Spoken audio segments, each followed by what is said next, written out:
नमस्कार दोस्तों, welcome to true trader community.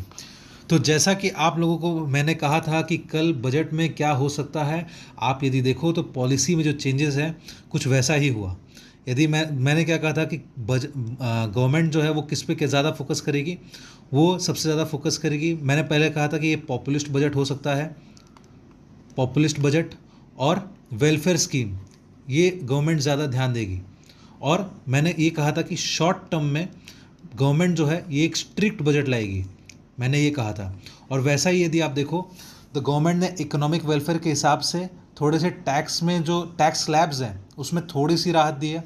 साथ ही साथ उन्होंने वेलफेयर के नाम पर समझ लो आप अनएम्प्लॉयमेंट पर ज़्यादा ध्यान दिया है। और पॉपुलिस्ट बजट के हिसाब से यदि देखा जाए तो गवर्नमेंट ने, आप देखो तो उसके पॉलिटिकल एलाइज जैसे कि बिहार और आंध्रा, उसके वेलफेयर स्कीम्स पे ज़्यादा ध्यान दिया है और साथ ही साथ नॉर्थ ईस्ट का भी वेलफेयर पे ज़्यादा ध्यान दिया है। उसके साथ साथ हम लोग देखें तो बजट ने ग्रीन एनर्जी ग्रीन एनर्जी और इंफ्रा पे फोकस किया है। मतलब उसने, क्योंकि अब जैसे मैंने कहा था कि गवर्नमेंट को पता है कि इंडिया जो है वो एक एनर्जी डिपेंडेंट कंट्री है, तो उसको एनर्जी तो लगेगा ही, और साथ ही साथ इंफ्रा डेवलपमेंट में भी कमी नहीं आनी चाहिए।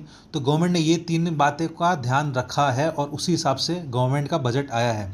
निर्मला सीतारमन जी ने ऐसा ही बजट लाया। साथ ही साथ गवर्नमेंट एक और चीज़ पे फोकस कर रही थी, जो कि है स्टॉक मार्केट में बहुत ज़्यादा एफएनओ की ट्रेडिंग। लेकिन ये तो एक फिस्कल पॉलिसी है, और जो एफएनओ की ट्रेडिंग है उसके ऊपर जो रेगुलेशन है वो सेबी लाती है। तो गवर्नमेंट ने अपने हिस्से में जो उससे हो पाता उसने वही किया, जो कि है एसटीसीजी यानी कि short term capital gain tax, और एलटीसीजी यानी कि long term capital gain tax. Basically government ने इन दोनों को बढ़ाया है, और ज़्यादा फोकस देखा जाए तो इस ज़्यादा इफेक्ट जो है वो इसका आएगा। ठीक है। तो और साथ ही साथ यदि हम लोग हमारे लेवल्स की बात करें तो लेवल्स पे भी अगर देख लेते हैं, मैंने कहा था कि निफ्टी में यदि ऊपर आए, जो कि है 24,550, यदि 24,550 आए तो वहाँ से भी अपना एक पुट का एंट्री बनता है। क्योंकि बजट का जो व्यू है वो एकदम आप समझ लो थोड़ा नेगेटिव साइड की तरफ ज़्यादा था। ठीक है। और एट मैक्स मैंने कहा था कि निफ्टी ऊपर में कितना जा सकता है, 24,600। तो यदि आप देखो निफ्टी का आज का हाई 24,580 के 80 का ही है, मतलब इन दोनों के बीच का हाई बना करके निफ्टी ने एक नीचे का अच्छा मूव दिया। और मैंने कहा था कि अपना यदि नीचे खुलता है तो भी अपने को क्या करना है, 24,370 यदि जाता है, 24,370 हमारा एक पुट साइड ट्रिगर होगा। नीचे के टारगेट्स हमारे क्या क्या थे वो मैं एक बार लिख दे रहा हूँ। पहला टारगेट है 24,240, और मैंने कहा था कि यदि ये 24,200 ब्रेक करता है, जो कि बाजार ने एक और बार मौका दिया था उछाल के बाद, तो हमारे पास 24,050। अब देखिए ये तो एक राउंड ऑफ लेवल हो गया, लेकिन आज का लो यदि आप देखो तो आज का लो 24,076, यानी कि हमारे टारगेट से मात्र 25 पॉइंट। तो हिसाब से देखा जाए तो आपको लगभग लगभग अच्छा खासा मूव मिला है यहाँ पे। यहाँ पे आप 30-35 पॉइंट का 50 पॉइंट का यदि आप बफर दो तो आपको एक अच्छा खासा यहाँ पे टारगेट अचीव हुआ होगा। ठीक है। आगे हम लोग बैंक निफ्टी की बात करेंगे, तो उससे पहले आपको यदि वीडियो अच्छा लगा हो, तो हमारी एनालिसिस अच्छी लगी हो, तो आप अपने दोस्तों के साथ शेयर करना और वीडियो को लाइक कर देना, चैनल को सब्सक्राइब कर देना। अब बढ़ते हैं आगे, निफ्टी में आगे क्या हो सकता है और बजट की भी कुछ बातें जानेंगे। ठीक है। तो निफ्टी में एक काम करते हैं, सबसे पहले बजट की बात जानते हैं, क्योंकि क्या है बजट में क्या हुआ उसके बेसिस पे हम लोग आगे की प्रिडिक्शंस करेंगे। ठीक है। अच्छा, बजट की मेन बातें क्या है। सबसे पहला इंपॉर्टेंट पॉइंट, बजट में बड़ा है राइज इन एसटीसीजी, यानी कि short term capital gain tax जो है वो बड़ा है। वो कितने से कितना हो गया, वो आपका 15 से 20% हो गया। ठीक है, इंक्रीज हुआ है। अच्छा, सिमिलरली एलटीसीजी, दूसरी बात जो है वो है एलटीसीजी, यानी कि long term capital gain tax जो है वो भी हमारा बड़ा है। ठीक है, वो कितना हो गया, वो 10% से 12.5% हो गया। तीसरी बात, इंडेक्सेशन बेनिफिट, इंडेक्सेशन बेनिफिट जो है वो विड्रॉ कर लिया गवर्नमेंट ने। अब ये क्या होता है, यदि कोई लॉन्ग टर्म कैपिटल गेन होता है आपको कोई प्रॉपर्टी पे, वो उस पर गवर्नमेंट क्या करती है, इन्फ्लेशन एडजस्ट करके उसकी इंडेक्स वैल्यू निकाल करके उसके हिसाब से आपको टैक्स कम देना होता है। लेकिन ये गवर्नमेंट ने विड्रॉ कर लिया, यानी कि बेसिकली अब आपको टैक्स ज़्यादा देना होगा लॉन्ग टर्म कैपिटल गेन पे। तो ये भी एक नेगेटिव साइन हो गया। तो सबसे पहला नेगेटिव ये है, दूसरा नेगेटिव ये है, तीसरा नेगेटिव मैंने अभी ये कहा। चौथा, इंफ्रास्ट्रक्चर एक्सपेंडिचर, गवर्नमेंट ने जैसा कि मैंने कहा, गवर्नमेंट जो है वो इंफ्रा पे ध्यान देगी ही देगी। पांचवी बड़ी बात, पांचवी बड़ी बात यह है कि import duty on gold, gold पे जो है इंपोर्ट ड्यूटी कम किया है। ऐसा क्यों किया है? ताकि जो एक इन्वेस्टर है या मिडिल क्लास जो सेविंग्स करता है वो अपना सारा पैसा पूरी तरीके से इक्विटी में ना लगाए, क्योंकि आजकल एफ ट्रेडिंग हद से ज़्यादा हो गया। तो ये एक इंस्ट्रूमेंट है गवर्नमेंट का, फिजिकल इंस्ट्रूमेंट, जिससे क्या होगा, लोग इक्विटी से पैसा उठा करके गोल्ड में डालेंगे, क्योंकि रिटर्न बेसिकली यदि दोनों में बराबर आता भी हो तो गोल्ड में टैक्स कम लगेगा, तो उस हिसाब से इसमें नेट टू नेट रिटर्न का फ़ायदा ज़्यादा होगा, तो लोग अपना डाइवर्सिफाई करेंगे, राइट। अच्छा, सिक्स्थ पॉइंट क्या है? हायर फोकस ऑन अपना जो पॉलिटिकल एलाइज है, गवर्नमेंट की जो पॉलिटिकल एलाइज है, जैसे कि बिहार हो गया, आंध्रा हो गया, फिर जैसे कि नॉर्थ ईस्टर्न स्टेट्स हो गए, तो वहाँ पे गवर्नमेंट ने अपना फोकस बढ़ाया है। अच्छा, सेवेंथ पॉइंट क्या है हमारे पास? आप ध्यान से सुनते रहना, आप चाहे पॉइंट्स मैं लिखूं नहीं लिखूं, आपको सुनना ज़्यादा इंपॉर्टेंट है। सेवेंथ पॉइंट क्या है? लोग ज़्यादातर न्यू टैक्स रिजीम की तरफ बढ़ें, उसके लिए गवर्नमेंट ने क्या किया? उसके लिए गवर्नमेंट ने समझ लो आप टैक्स स्लैब्स जो है उसको और फ्लेक्सिबल कर दिया और इजी कर दिया। तो बेसिकली गवर्नमेंट को वहाँ पे थोड़ा सा टैक्सेशन का मतलब वहाँ पे इनकम थोड़ी सी कम हो सकती है, यानी कि गवर्नमेंट की इनकम कम हो सकती है, आपको टैक्स में थोड़ी राहत मिल रही है, ठीक है। अच्छा, एट्थ पॉइंट मैंने क्या कहा था? जैसे कि ग्रीन एनर्जी जो है, मैं वही कह रहा हूँ, वापस दोहरा रहा हूँ अपने आप को, लेकिन आप ये चीज़ ध्यान रखो कि गवर्नमेंट ने ग्रीन एनर्जी पर भी ध्यान दिया है।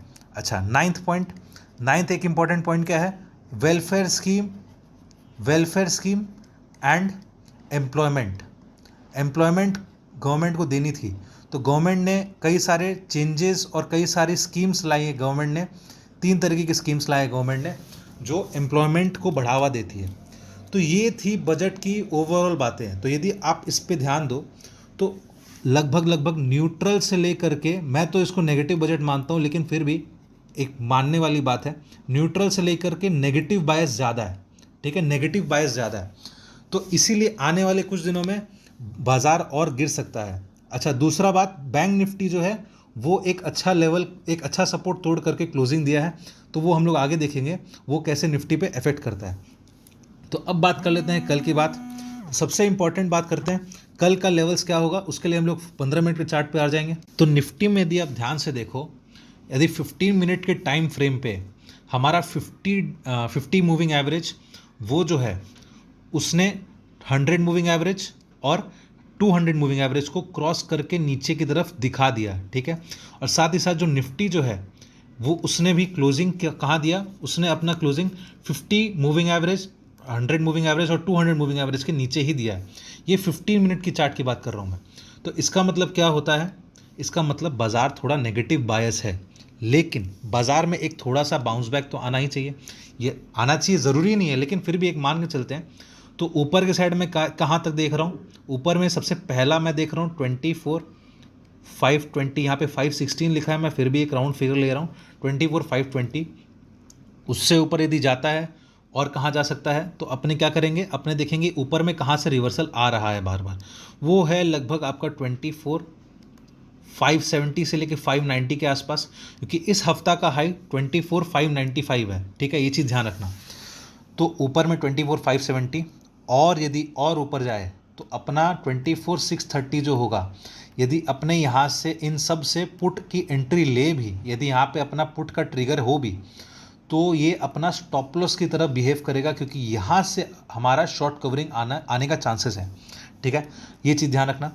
अब आ जाते हैं नीचे के लेवल्स हमारे पास क्या रहेंगे? यदि सपोज करो ऊपर नहीं गया और नीचे के लेवल्स यदि चले गए, यानी कि 480 पे है, तो नीचे में हमारा ट्रिगर पॉइंट क्या होगा?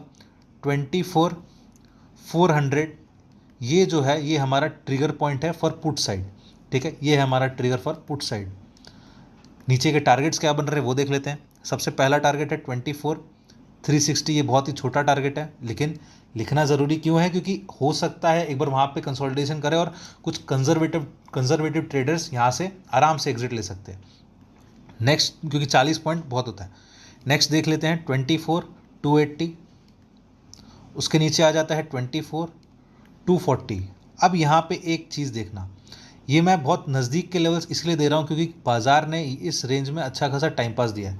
यदि आप यहाँ पे ध्यान से देखो, बाज़ार में यहाँ पे एक अच्छा खासा टाइम पास है, एक अच्छी खासी रस्साकशी है, ठीक है। लेकिन यदि ये 24,200 तक जा करके यदि वहाँ पे रिवर्सल नहीं लिया, यदि 24,200 जा करके रिवर्सल नहीं लिया, तो आने वाले दिनों में और नीचे की साइड हम लोग देख सकते हैं, ठीक है। मैं कौन सा लेवल बोल रहा हूँ, 24,200, ठीक है। रिवर्सल कहीं से भी ले सकता है, लेकिन चांसेस ज़्यादा है 24,200 को ब्रेक करने का। रीज़न है बैंक निफ्टी, ठीक है। तो इसीलिए अब हम लोग आ जाते हैं बैंक निफ्टी पर। आई होप आप लोग को ये समझ में आया होगा। यदि समझ में आएगा तो वीडियो को लाइक कर देना, चैनल को सब्सक्राइब कर देना। अब आ जाते हैं बैंक निफ्टी के चार्ट पर। बैंक निफ्टी में एक अच्छा इंपॉर्टेंट सपोर्ट तोड़ा है। यदि आप देखो ध्यान से, बैंक निफ्टी में कितने सारे दिनों का लोज तोड़ा है। यहाँ से आप समझ लो ये है 26 जून का लो था 52,373, और उससे भी एक बार खाली 24,750 के आसपास गया था बैंक निफ्टी। उसका लो तोड़ा तो है, साथ ही साथ उसके लो को तोड़कर क्लोज भी किया है, ठीक है।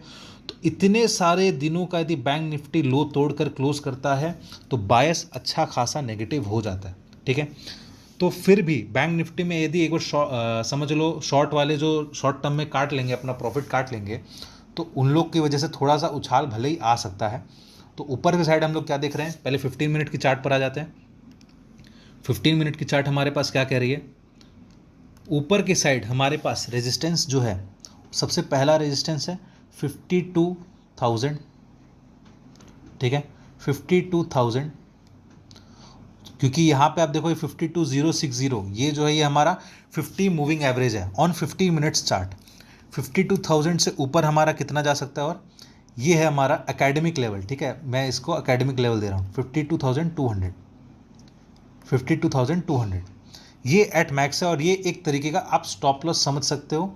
लेकिन मैं सजेस्ट करूँगा कि यहाँ पे अपने को बैंक निफ्टी नीचे की साइड देखना चाहिए, ठीक है। अच्छा, बैंक निफ्टी में और नीचे कहाँ जा सकता है, 51,650 सबसे पहला लेवल।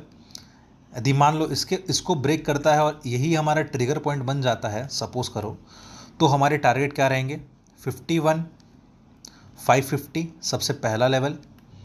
उसके बाद हमारा रहेगा 51,420, ठीक है, 420 हमारा दूसरा लेवल रहेगा। और उसके बाद क्या रहेगा, उसके बाद रहेगा 51,310। ये तो हो गया इमीडिएट कल का भाव। लेकिन ऐसा भी हो सकता है, यदि आप डेली चार्ट पर देखो, इसका आप स्क्रीनशॉट लेना चाहो तो ले सकते हो। ऐसा भी हो सकता है बैंक निफ्टी जो है वो 51,000 के पास आ जाए, चाहे 50,900 के आसपास आ जाए, क्योंकि बैंक निफ्टी का अब एक बार ये डेमा टेस्ट करेगा। मतलब आप समझ लो 50 डेज मूविंग एवरेज को टेस्ट करने के लिए बैंक निफ्टी रेडी है, जो कि होता है 51,000। मैं राउंड ऑफ फिगर इसीलिए ले रहा हूँ क्योंकि यहाँ पे एक अच्छा खासा सपोर्ट बन जाएगा फिर, है ना। यदि आप यहाँ पे ध्यान से देखो, ये 51,000 है। तो ये तो था निफ्टी और बैंक निफ्टी का एनालिसिस। आपके क्या लेवल्स निकल कर आ रहे हैं, आप कमेंट सेक्शन में ज़रूर बताइएगा। आई होप आपको हमारा एनालिसिस अच्छा लग रहा होगा, और ऐसे ही वीडियोस देखने के लिए हमारा चैनल सब्सक्राइब करें और बेल आइकन को ज़रूर दबाना, जिससे क्या हो, आपको नोटिफिकेशन मिलता रहे जब हमारा वीडियो आउट हो। और आप हमारे व्हाट्सएप ग्रुप को ज्वाइन करने के लिए दिए गए नंबर पर मैसेज भी कर सकते हैं, व्हाट्सएप मैसेज कर सकते हैं।